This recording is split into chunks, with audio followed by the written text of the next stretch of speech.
Hello everyone, I'm Dr. Manoj Johnson, lifestyle physician, John Marin Hospital, Pala. ഇന്ന് നമ്മൾ discuss ചെയ്യാൻ പോകുന്നത് പാല് എന്ന് പറയുന്നൊരു വിഷയത്തെക്കുറിച്ചാണ്. കാരണം പാലെന്ന് പറയുന്നത് സത്യം പറഞ്ഞാൽ എത്രയോ കൊല്ലങ്ങളായിട്ട് നമ്മൾ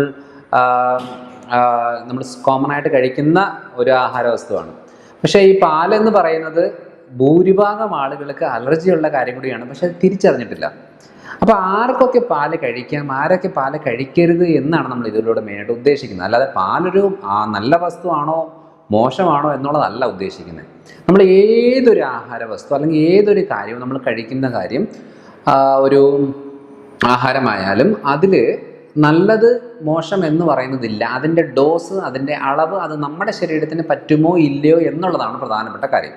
അല്ലാതെ ചിലർ പറയാറുണ്ട് താറാമുട്ട നല്ലതാണ്, കോഴിമുട്ട നല്ലതല്ല. ചിലർ പറയാറുണ്ട് പാല് നല്ലതല്ല, തൈര് നല്ലതാണ്. അങ്ങനെ പല രീതിയിലുള്ള കാര്യങ്ങൾ കേൾക്കാറുണ്ട്.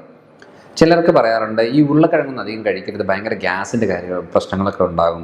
അതേപോലെ തന്നെ ഈ പയറുപരിപ്പ് വർഗ്ഗങ്ങൾ, കടല കഴിച്ചാലൊക്കെ നല്ലതല്ല, കാരണം അവർക്ക് നല്ലതല്ല എന്ന് പറഞ്ഞാൽ മറ്റുള്ളവർക്ക് നല്ലതല്ലെന്നല്ല.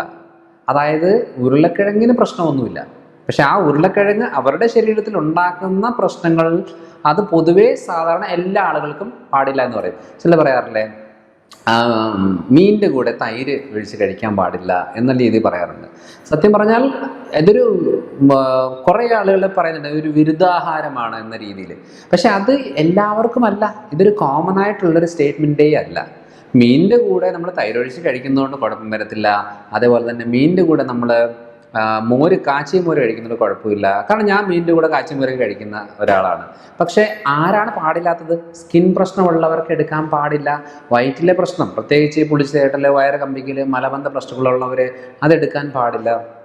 അതേപോലെ തന്നെ തുമ്മൽ, ശ്വാസം മുട്ടൽ, അലർജി പ്രശ്നമുള്ളവർ ഈ പാലും മീനും കോമ്പിനേഷൻ നല്ലതല്ല എന്ന് പറഞ്ഞാൽ അതൊരു കോമൺ സ്റ്റേറ്റ്മെൻ്റ് അല്ല, എല്ലാവർക്കും പാടില്ല എന്നുള്ളതല്ല. ഈ പ്രശ്നമുള്ളവർ ഇത് എടുക്കുമ്പോൾ ഈ പ്രശ്നങ്ങൾ കൂടാറുണ്ട്.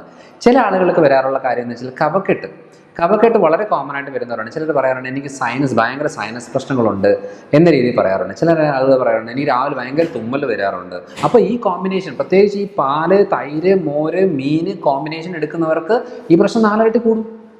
അതായത് ഈ കോമ്പിനേഷൻ പോലുമല്ല പ്രശ്നം. ചിലർക്ക് പറയാറുണ്ട് നിങ്ങൾക്ക് വെരിക്കോസ് അൾസർ ഉണ്ട്, കാലിലെല്ലാം ചൊറിഞ്ഞു പൊട്ടുന്നുണ്ട്, കാല് കറുത്ത് വരുന്നുണ്ട്, അതേപോലെ എക്സിമ കണ്ടീഷനാണ്, നിങ്ങൾ പാൽ ഉപയോഗിക്കരുത് എന്ന് നിർബന്ധമായിട്ടും പറയുന്ന കാര്യം എന്താണെന്ന് വെച്ചാൽ ഈ പാലിൽ നമ്മുടെ ലാക്ടോസ് ഇൻടോളറൻസ് ഉള്ള ആളുകൾക്ക് പ്രശ്നങ്ങളുണ്ടാക്കും, പ്രോട്ടീൻ ഇൻടോളറൻസ് ഉള്ള ആളുകൾക്ക് പ്രശ്നം ഉണ്ടാക്കും. ഈ പ്രശ്നങ്ങൾ സ്കിന്നിലേക്ക് വരും. അല്ലാതെ സ്കിന്നിന് എന്ത് പ്രശ്നമുണ്ടല്ല, സ്കിന്നിന് ട്രീറ്റ്മെൻറ്റ് ചെയ്തുകൊണ്ടിരുന്നതെന്ന് മാത്രം ആ സ്കിൻ പ്രശ്നങ്ങൾ മാറില്ല.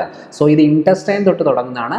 അതിൻ്റെ മെയിൻ കോസായിട്ട് വരുന്നത് നമ്മുടെ പാല്, ഗോതമ്പ്. ഈ രണ്ട് കാര്യങ്ങൾ ഭൂരിഭാഗം ആൾക്കാർ ശ്രദ്ധിക്കാറില്ല. അതുകൊണ്ട് പാല് മോശമായിട്ടല്ല, സ്കിൻ പ്രശ്നമുള്ളവർ പാല് തൊടാതിരിക്കുക, വയറ്റിൽ പ്രശ്നമുള്ളവർ പാല് കഴിക്കാതിരിക്കുക എന്നുള്ളതാണ് ഏറ്റവും നല്ല കാര്യം. ചിലർക്ക് തൈര് കുഴപ്പമില്ല, അത് നമ്മൾ കഴിച്ച് നോക്കി കഴിയും മനസ്സിലാവും. ചിലർ പറയാറുണ്ട് എസിഡിറ്റി എങ്ങനെയുണ്ട് എന്ന് ചോദിക്കുമ്പം ഡോക്ടർ എന്ന് പറഞ്ഞതിന് ശേഷം ഞാൻ പാല് കഴിച്ചില്ല, പാല് കഴിക്കാതിരുന്നിട്ട് ഇപ്പോൾ 2 ആഴ്ച എനിക്ക് അസിഡിറ്റി പ്രശ്നങ്ങളില്ല. അപ്പോൾ എനിക്ക് ഇത്രയും നാൾ അറിയില്ലായിരുന്നു, ഞാൻ ഇത്രയും നാളും പാല് കുടിച്ചുകൊണ്ടിരിക്കുമായിരുന്നു, എൻ്റെ അസിഡിറ്റി തീരുന്നില്ല. പാലിന് അസിഡിറ്റിക്കൊക്കെ നല്ലതാണല്ലോ, ഇതൊക്കെ തണുപ്പാണല്ലോ എന്ന് പറഞ്ഞ ഞാൻ കുടിച്ചുകൊണ്ടിരിക്കുമായിരുന്നു. അപ്പോൾ നിങ്ങൾക്ക് ആർക്കെങ്കിലും അസിഡിറ്റി പ്രശ്നമുണ്ടോ, നിങ്ങൾ 2 ആഴ്ചത്തേക്ക് പാലൊന്ന് മാറ്റി വെച്ച് നോക്കുക, അന്നേരം നമുക്ക് മനസ്സിലാവും മാറ്റം ഉണ്ടോ ഇല്ലയോ എന്നുള്ളത്. സോ ഇതാണ് നമ്മൾ ഏറ്റവും കൂടുതൽ തിരിച്ചറിയേണ്ടത്, അല്ലാതെ പാല് മോശമായിട്ടല്ല. ഇനി തൈര് ഏറ്റവും നല്ല ഒരു ആഹാര വസ്തുവാണ്. പാലിനെക്കാട്ടിലും നല്ലൊരു ഓപ്ഷൻ തൈരാണ്. കാരണം പാല് കുടിച്ചാൽ ഇത് നമ്മൾ കൺവേർട്ട് ചെയ്ത് തൈരാക്കി ശരീരം അങ്ങനെയാണ് വലിച്ചെടുക്കുന്നത്. സോ അപ്പോൾ തൈരാണ് കുറച്ചുകൂടെ നല്ലൊരു ഓപ്ഷൻ പാലിനെക്കാട്ടിലും. സോ അതായിരിക്കും നല്ലൊരു കാര്യം. ഇനി തൈര് കഴിക്കുന്നവർക്കും പ്രശ്നമുണ്ട്. തൈര് കഴിക്കുന്ന ആൾക്കാരിലും ഈ പാല് കഴിക്കുമ്പോൾ ഉണ്ടാകുന്ന പ്രശ്നം തൈര് കഴിക്കുമ്പോൾ ഉണ്ടെങ്കിൽ അത് മാറ്റി വെച്ചേ പറ്റൂ, അല്ലാതെ അത് മോശപ്പെട്ട ആഹാരം ആയതുകൊണ്ടല്ല. പക്ഷെ വലിയ കുഴപ്പമില്ലാത്തത് വെണ്ണ, ബട്ടർ, ചീസ് എന്ന് പറയുന്ന, അതേപോലെ വെണ്ണ, ചീസ്, അതേപോലെ നെയ്യ്, ഈ ഒരു കാറ്റഗറി, അത് മിൽക്ക് പ്രൊഡക്റ്റിൽ പാലിനെക്കാട്ടിലും നല്ലത് തൈരാണ്. തൈരിനെക്കാട്ടിലും നല്ലത് മോരാണ്. മോരിൻ്റെ രീതിയിൽ വന്നു കഴിയുമ്പോൾ നമുക്ക് മറ്റു ആരോഗ്യ പ്രശ്നങ്ങളൊന്നും ഇല്ലെന്നുണ്ടെങ്കിൽ ഏറ്റവും നല്ലൊരു ഓപ്ഷൻ ഈ ബട്ടർ, ചീസ്, ഗീ ഐറ്റംസ് ആണ്. അപ്പോൾ ഇപ്പോൾ ഞാനാണെങ്കിൽ രാവിലെ മില്ലറ്റിൻ്റെ ദോശ ഉണ്ടാക്കും. മില്ലറ്റിൻ്റെ ദോശ വളരെ സിമ്പിളാണ്. ഞാൻ ഉണ്ടാക്കുന്ന രീതി എങ്ങനെയാണെന്ന് വെച്ചാൽ, ഇപ്പോൾ സാധാരണ നമ്മൾ 1 ഗ്ലാസ് അരി, 1/2 ഗ്ലാസ് ഉഴുന്നിട്ടാണല്ലോ ദോശ ഉണ്ടാക്കുന്നത്. അതിൻ്റെ കൂടെ പലതും നമ്മൾ മിക്സ് ചെയ്യും. ചിലർ രാവിലെ മിക്സ് ചെയ്യും, ചിലർ ചോറ് മിക്സ് ചെയ്യും, അങ്ങനെ പലതും മിക്സ് ചെയ്യും. അപ്പം ഞാൻ ചെയ്യുന്നത് വെച്ചാൽ ഈ ഒരു ഗ്ലാസ് ചോറിന് പകരം കുറച്ച് റാഗി, തിന്ന, ചാമ എന്നൊക്കെ പറയുന്ന പലതരം മില്ലറ്റ്സുകൾ മിക്സ് ചെയ്തിട്ട് 2 മണിക്കൂർ കുതിർത്ത് വെച്ച് അരച്ച് ഉഴുതിൻ്റെ കൂടെ മിക്സ് ചെയ്തിട്ട് നമ്മൾ പിറ്റേ ദിവസം ദോശയാക്കും. ഈ ദോശയാക്കുമ്പോൾ എണ്ണ ഒഴിച്ചല്ല ദോശയാക്കുന്നത്. ഇത് നമ്മൾ ചീസ് അല്ലെന്നുണ്ടെങ്കിൽ ബട്ടർ അല്ലെന്നുണ്ടെങ്കിൽ നെയ്യ് ഉപയോഗിച്ചിട്ടാണ് നമ്മൾ ഈ ഒരു ദോശ ഉണ്ടാക്കുന്നത്. ഇതൊരു 2 ദോശ കഴിച്ചിട്ട് ഒരു മുട്ട പുഴുങ്ങിയത് കഴിക്കുമ്പോഴത്തേനും എൻ്റെ ദോശയാണ്. പക്ഷേ ഞാൻ എപ്പോഴും ഉണ്ടാക്കുന്ന കട്ടി കുറച്ചിട്ടുള്ള ക്രിസ്പി ആയിട്ടുള്ള ദോശയാണ്. അതൊന്ന് ട്രൈ ചെയ്ത് നോക്കുക. കാരണം ഷുഗറുകാർക്ക് ഏറ്റവും നല്ലൊരു കാര്യമാണ്. പിന്നെ പെട്ടെന്ന് വിശക്കത്തില്ല. ഈ ഗീ, ബട്ടർ അങ്ങനെ എന്തെങ്കിലും ഇട്ട് കഴിഞ്ഞാൽ പെട്ടെന്ന് വിശക്കത്തില്ല. സോ അതുകൊണ്ട് എന്താണെന്ന് വെച്ചാൽ ഈ ഒരു മെത്തേഡിലൂടെ അപ്ലൈ ചെയ്ത് നോക്കുക. പിന്നെയുള്ള കാര്യം എന്ന് വെച്ചാൽ അതായത് നമ്മൾ നടത്തി വെച്ച ഒരു സ്റ്റഡി അനുസരിച്ച്, കാരണം ഇത് മെഡിക്കൽ കോളേജുകളിലൊന്നും പഠിപ്പിക്കുന്ന രീതിയല്ല. കാരണം ഇത് നമ്മൾ എക്സ്പീരിയൻസ് ചെയ്ത് വരുമ്പോൾ ഇത് നല്ലത് എന്ന് പറയുന്ന പല സാധനങ്ങളും നമ്മൾ എക്സ്പീരിയൻസ് ചെയ്ത് വരുമ്പോൾ അത് നല്ലതല്ല എന്ന് തന്നെ തോന്നും. അപ്പം നമ്മൾ നമ്മുടേതായ ഒരു തിയറി കണ്ടുപിടിക്കും. ഓക്കെ, അപ്പം വെരിക്കോസ് അൾസർ ഉള്ള ആളുകൾക്ക്, മുറിവ് കരിയാത്ത ആളുകൾക്ക്, അല്ലെന്നുണ്ടെങ്കിൽ എക്സിമ കണ്ടീഷൻ്റെ പ്രശ്നമുള്ളവർക്ക്, ഹൈപ്പർ അസിഡിറ്റി കണ്ടീഷൻ ഉള്ളവർക്ക്, ക്രോൺസ് ഡിസീസ് ഉള്ള ആളുകൾക്ക്, അതേപോലെ കോൺസ്റ്റിപ്പേഷൻ റിലേറ്റഡ് പ്രശ്നമുള്ളവർക്ക് പാലും മാറ്റിക്കോ നല്ല മാറ്റം വരും. ജസ്റ്റ് ഒന്ന് ട്രൈ ചെയ്ത് നോക്കുക. അത് കഴിഞ്ഞിട്ട് നെക്സ്റ്റ് വീഡിയോയിൽ നിങ്ങൾ പറഞ്ഞാൽ മതി, അതിൻ്റെ കമൻറ്റിൽ ഇട്ടാൽ മതി, നിങ്ങൾ പാല് മാറ്റിയത് കൊണ്ട് എന്തെങ്കിലും മെച്ചം ഉണ്ടായോ എന്നുള്ളത് നോക്കിയാൽ മതി. ഇനി നിങ്ങൾക്ക് മെച്ചമില്ലെങ്കിൽ പാല് കുടിച്ചു, ഒരു കുഴപ്പമില്ല.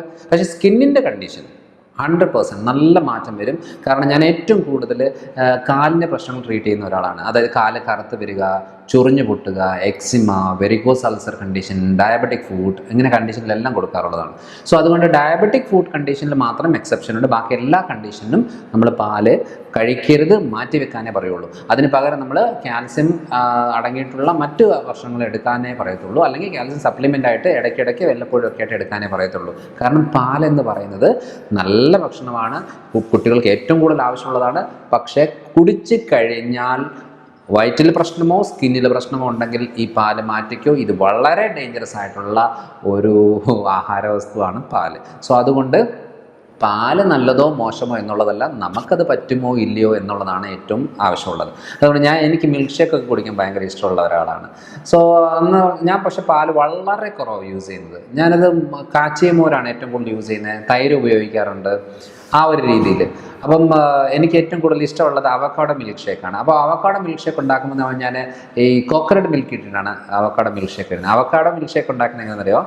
ഒരു ചെറിയൊരു സ്പൂണ് അവക്കാഡോ നമ്മളിങ്ങനെ എടുത്തിട്ട്, മീഡിയം പഴുത്തത് അല്ലെന്നുണ്ടെങ്കിൽ പഴുത്തതായാലും കുഴപ്പമില്ല, എടുത്തിട്ട് അതിൻ്റെ കൂടെ ഒരു 1/2 ഗ്ലാസ് കോക്കനട്ട് മിൽക്ക് കുറച്ച് ഡൈല്യൂട്ട് ചെയ്തിട്ട്, അതേപോലെ തന്നെ ഒരു 2-3 ഡേറ്റ്സ്, പിന്നെ കുറച്ച് കാഷ്യൂനട്ട്, ഈ ഒരു രീതിയിലുള്ള കോമ്പിനേഷന്, പിന്നെ കുറച്ച് തേൻ വേണം നിർബന്ധമൊന്നുമില്ല. കുട്ടികൾക്കൊക്കെയാണ് മധുരം ആവശ്യമുണ്ടെങ്കിൽ അത്.